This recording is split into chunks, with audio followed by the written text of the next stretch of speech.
Hi everyone, my name is Nityanand Kumar. Welcome to all of you in Low Guide Wire coaching centre.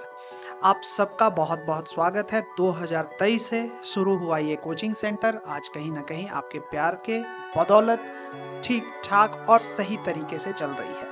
लेकिन एक mission है कि हम लोग चीज़ों को धीरे धीरे करके तंदुरुस्त करेंगे और ऐसा मजबूती देंगे जिसमें आपका ही बेनिफिट हो। ये बात हो रही है स्टूडेंट की, जो बच्चे एक मिशन में है या मन में एक इच्छा है कि आप कहीं ना कहीं साइंस स्ट्रीम लेकर 11th-12th में एक कैरियर, एक अच्छा जिंदगी, एक अच्छे कॉलेज में एडमिशन लेना चाहते हैं, तो उन सभी को अभी से साकार करने का वक्त आ चुका है।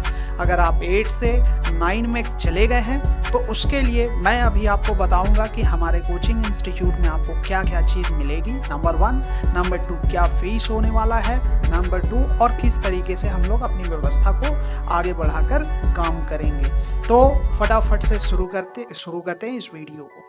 देखिए, क्लास 9 के बच्चों के लिए सिंपल सा बात है, फीस आपका 7500 है। पूरा 1 साल का पैकेज कोर्स है। आप आए 20 सीट एडमिशन के लिए है। 20 बच्चे को हम लोग रखेंगे और 20 बच्चे को रखने के बाद एक माइंड मेकअप हो जाएगा एकेडमिक के लिए कि हमको इस 20 बच्चे को बेहतर से बेहतर बनाना है 1 साल में। ये टारगेट लेके हम लोग को चलना है। जब बात करते हैं यहाँ पे क्लासेस की, तो रेगुलर क्लास होगी, संडे टेस्ट होगा और मैथ्स, फिजिक्स, केमिस्ट्री, बायो होगा।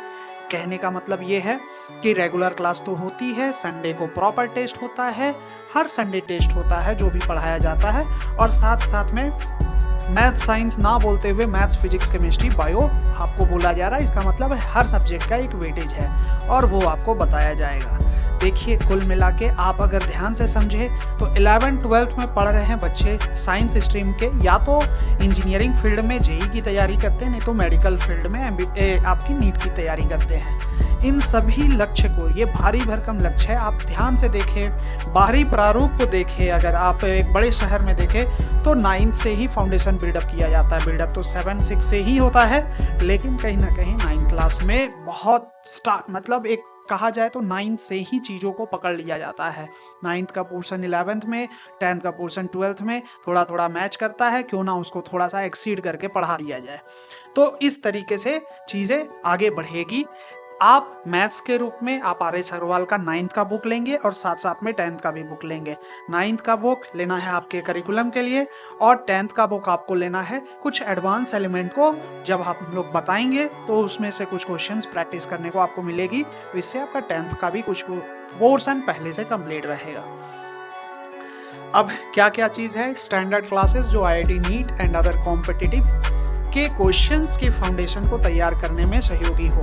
मतलब पढ़ाई का कुछ मुख्य उद्देश्य, हर चीज़ का गोल होता है, कोई बोर्ड के लिए होता है, कोई किसी चीज़ के लिए होता है। तो एक गोल यहाँ पे लक्ष्य ये है कि आपका एक ऐसा तैयार किया जाए कॉम्पिटिटिव वे में जो कि इंजीनियरिंग, IIT और नीट के लिए जो क्वेश्चंस आते हैं उनके फाउंडेशन के कॉन्सेप्ट को क्लियर करे। तो ये कहीं ना कहीं तब आता है चीज़ जब कोई IIT और नीट मतलब उस चीज़ को थोड़ा सा अंदर से परखा हुआ हो। दूसरा है मंथली प्लानिंग के साथ सिलेबस कंप्लीट। मतलब ये है कि चूंकि हो सकता है कि स्कूल के करिकुलम में सिलेबस अलग अलग तरीके से एग्जाम्स हो रही हो या टारगेट हो रही हो, तो ऐसे सिचुएशन में सिलेबस आपके अकॉर्डिंग वो तैयार किया जाएगा मंथली। इसलिए हम लोगों ने सेट नहीं किया 1 साल का सिलेबस, अदरवाइज मंथली हम लोग प्लान करके सिलेबस को कंप्लीट करेंगे। नोट्स एक स्पाइरल बाइंडिंग कॉपी पर होनी चाहिए। इसका मतलब ये है कि मैथ्स और साइंस का आपको 2 मोटी मोटी कॉपी बनानी है और उसमें प्रॉपर तरीके से नोट्स चलेगी, जो आपको मैंडेटरी है, बनाना ही बनाना होगा। माइंड मैप टेक्निक से टीचिंग का पढ़ाई होगा। मतलब कुल मिला के ये है कि देखिए, एक होता है एक सीधा ज्ञान वाली बात कंटिन्यू करना, और एक होता है कि टेक्निकली आप चीज़ों को, बहुत सारी चीज़ों को एक समराइज करके कैसे अपने माइंड में सेट कर सकते हैं। तो ये टेक्निक बहुत फेमस भी है और बहुत बेटर भी है कहीं ना कहीं कॉम्पिटिटिव एग्जाम में। तो इस तरीके के टेक्निक को हम लोग फॉलो करने की पूरी कोशिश करेंगे। क्या रूल्स है उसको देख लीजिए। क्लासेस एब्सेंट होने पर बैकलॉग आप खुद से क्लियर करें। कहने का मतलब ये हुआ कि अगर मान लीजिए आप कोई लंबे समय तक छुट्टी में चले गए हैं, आपकी क्लास नहीं हो रही है, आप क्लास नहीं ज्वाइन कर पा रहे हैं। ऐसे सिचुएशन में ये एक प्रॉब्लम है जो आपको देखना है। कहीं ना कहीं अगर एक जेन्युइन और प्रॉपर रीज़न है तो हम लोग तो साथ रहेंगे ही, लेकिन कोई भी टीचर आते हैं तो टीचर एक प्लानिंग के साथ आते हैं और पूरा ताकत लगाते हैं एक लेक्चर को कंप्लीट करने में। तो कोशिश कीजिए कि आप बैकलॉग ना बनाएं और चीज़ों को मेंटेन करके चले।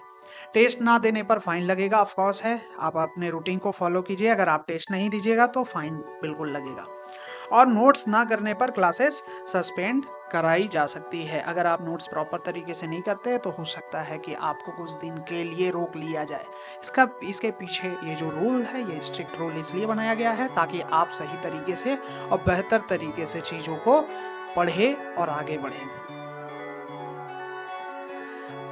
अब इस पूरे का ये है कि चूंकि फीस आप देखें तो 7500 का था। जब आप स्टार्टिंग में देखेंगे तो आपको फीस दिखेगा। फीस आपका 7500 वन टाइम पेमेंट था। तो अगर आप 10 अप्रैल से पहले आते हैं, एडमिशन कराते हैं, तो आपको सिर्फ 6000 रुपया एक बार में देना है, वन टाइम पेमेंट। और निश्चिंत होकर 1 साल कंप्लीट पैकेज के साथ आपको पढ़ाई करना है। आपकी सारी जिम्मेवारी हमारी हो जाएगी। ठीक है, कोई भी डाउट हो तो आप कांटेक्ट कर लीजिए। उम्मीद करते हैं पॉजिटिव वे में आप चीज़ों को समझ पा रहे होंगे और ये मैं विश्वास दिलाता हूँ कि आप जो सोचे हैं आपको उससे बेहतर ही मिलेगा। ओके, अगर आप पढ़ना चाहते हैं, रियल में पढ़ाई करना चाहते हैं, तो यहाँ आपका स्वागत है।